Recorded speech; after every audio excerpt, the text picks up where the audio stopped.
We're essentially creating a new industry from scratch. There are pieces of the industry that exist with HVAC and with insulation and renovation, but in terms of bringing them together with a whole house home performance product, that's a really new industry, and in a lot of cases you're trying to get a homeowner to do something, to take a pretty major action that isn't something they were doing already. It's not, their equipment died and they need to replace it. It's an act that is really voluntary. It's, a retrofit as opposed to a market opportunity, if you want to use the utility jargon.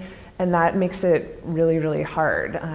And so I think one of the big takeaways for me is that in order to be successful, you have to have a kind of a long-term perspective. You have to be a little bit patient. You have to kind of build foundations for the long term, and you can't kind of try to only do one thing, like you have only a financing product, or you have only a really good website, or you have only incentives.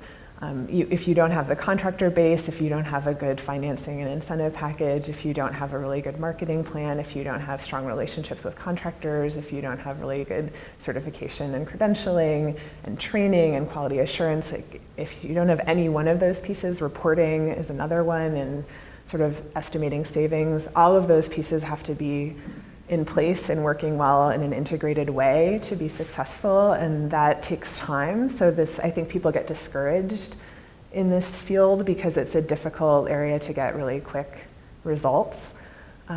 It's not to say you can't get quick results, but it can be very expensive and challenging to get quick results.